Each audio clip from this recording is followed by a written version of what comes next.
У самоназначенного праздник. Сам Си нахваливал усатую кокетку, нахваливал за умение подавить волю народа, за зачистку гражданского общества, за то, что стабильность в обществе и все это вместе позволяет реализовывать ранее намеченные планы по сотрудничеству.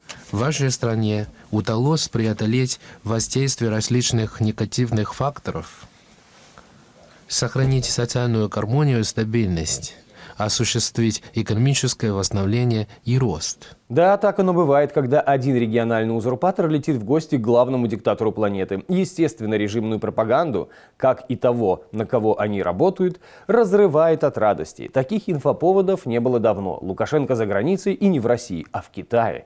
И там встречи на самом высоком уровне. И, конечно, хоккей.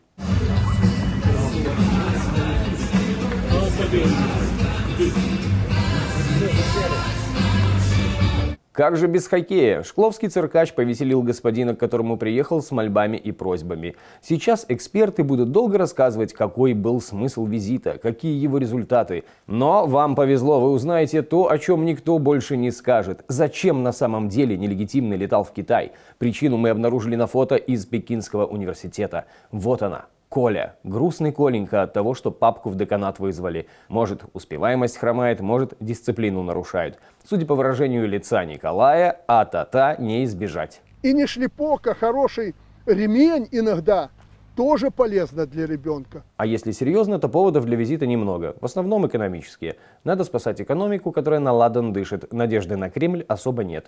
Потому как цена кредитов слишком высока. Дорожная карта союзного государства, экономическая интеграция, за ней и политическая. Пыне нужно что-то своему электорату предъявлять в качестве успехов в расширении границ, не ограниченной в своих аппетитах федерации. Пиню же интересует исключительно экономические выгоды для Китая, в том числе и транзита на западных границах синеокой, мягко говоря, есть проблемы, что не радует Поднебесную. А что до того, кто там правит в стране, диктатор, демократы, это не важно. Но, конечно же, пропаганда будет еще долго рассказывать, как принимали, как благодарили, как белорусы должны поблагодарить, принять, простить, понять, перевернуть страницу. Это же все ради вас, ради нас всех старается, на коньках катается. Конкретные результаты визита Лу Кси – это корзинка с яблочками, скорее всего, молодильными, и спортивный костюм для Коли. А то на физкультуру не в чем ходить. Низ, правда, не зеленый, на белом все пятна видны будут. Обожрусь и помру молодой. Режимная пропаганда вовсю пытается найти способы объяснить, почему в Беларуси жить хорошо. На прошлой неделе в социальных сетях лайки, комментарии, восхищения собирали видео, в которых самые обычные белорусы, ну или люди, которые попали в Беларусь, рассказывают, как все в Беларуси хорошо. Причем эти ролики пиарили, наверное, сами того не осознавая, и про демократические телеграм-каналы. Две женщины-туристки в Минске, одна из которых из Германии, хотя, судя по акценту, россиянка, радовались низким ценам и тарелке борща за 3,5 рубля. Суп за 1 евро вызвал непреодолимое желание русской немки жить в Беларуси. Надо понимать, что дело не в приворотном воздействии борща, а в его цене. Как дешево, супер дешево! Про что это видео? Правильно, про то, что белорусы, вот смотрите, как европейцы счастливы в Беларуси. Тут дешево, сидите тут и не дергайтесь. А те, кто дернулись и уехали, скорее возвращайтесь, ведь счастья на Западе нет. Оно там, где дешево. О том, что за границей счастья нет, рассказывал в ТикТоках и тот, кто представился гражданином Латвии, рассказал, что давно живет в Беларуси, ни разу не пожалел, и что для бизнеса идеальные условия, и заработать легко, и потратить заработанное есть где. И, конечно, тот, который представился гражданином Латвии, лучше всех знает, что в Латвии все плохо, и ничего у Латвии не получилось после развала Союза. А вот у Беларуси получилось. Интересно, что ответили бы белорусские бизнесмены и индивидуальные предприниматели по поводу того, как легко в Беларуси построить бизнес и работать на себя. Видимо, это рассчитано на бюджетников, которые слабо представляют, каково это – работать на себя, и для которых бизнесмены скорее идеологические враги. Это только 2 примера из сотен, и надо признать, что соцсети переполнены пропагандистскими нарративами, и стоит быть внимательным в информационном пространстве, оценивать и анализировать увиденное. Однако не только интернет промывает головы белорусам, телевизор занимается этим в еще большей степени. Часто можно услышать: да как кто этот телевизор смотрит? Как минимум те, кому смотреть приказали. Гомельское телевидение провело прямой эфир с начальником режимной милиции и таким же прокурором. Тема эфира – подростковая преступность. Тема вполне себе актуальная, учитывая то, как сейчас популярен сериал, романтизирующий гоп-стоп и прочую блатоту среди молодежи. Да, это я про слово пацана, и такая бригада для современных подростков. Так вот, на Гомельщине родителям было приказано смотреть прямой эфир вместе с детьми и отчитаться. Прямой эфир с милицией и прокурорами, не сериал. Жительница Гомеля рассказала, что и раньше в родительских чатах классные руководители писали что-то в стиле «всем посмотреть выступление самоназначенного». И родители легко отделывались, поставив лайк под сообщением. Видимо, этого теперь недостаточно, и от родителей потребовали фотоотчет. Еще одна гомельчанка рассказала «Радио Свобода», что в школе у дочки спрашивали, смотрели ли родители, и она с ними тот самый эфир. Районные издания Лоевского и Лельчского района опубликовали фотографии того, как жители райцентров внимательно слушают порой всей семьей все то, что льют на них из телевизоров. Для тех, кто думает, что бредни из режимного ящика — это все в пустоту, неприятные новости. Не в пустоту, еще и в головы. Чаще, конечно, в пустые, но что пусто, наполнить легко. А что там с демократической повесткой, повесткой демократических сил? Много говорили и писали о заседаниях Координационного совета, на которых все никак не могут решить, как проводить выборы, какими они должны быть и кто на них баллотироваться будет, а кто выбирать. Обещали до 8 декабря все точно решить и всем рассказать. Посмотрим, получится ли. Знаете, мне кажется, пусть это где-то и цинично, и язвительно прозвучит, но члены Координационного совета могут отправлять благодарственные письма в КГБ и прочие губопики. Информация о том, что у десятков активистов и членов КС прошли обыски, подогрела интерес к этой структуре сильнее, чем дебаты ею проводимые.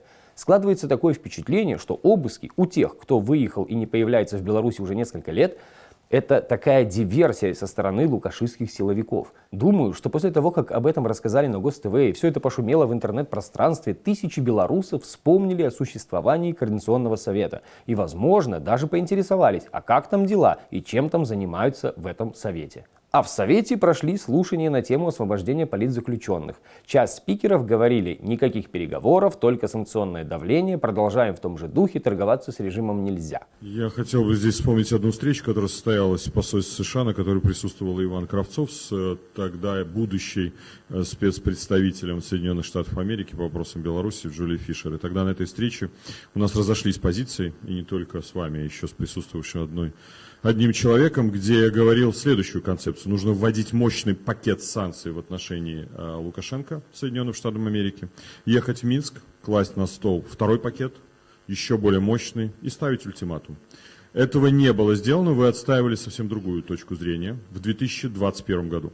То есть мы упустили время, потому что у нас не было единой позиции. Поэтому я здесь поддерживаю Франека абсолютно, Вечерка, что нужно, наоборот, создавать угрозу применения еще больших санкций. Оппоненты утверждали, что надо срочно освобождать политзаключенных в обмен на снятие санкций. В качестве примера приводили Венесуэлу, где политзаключенных меняли на санкции.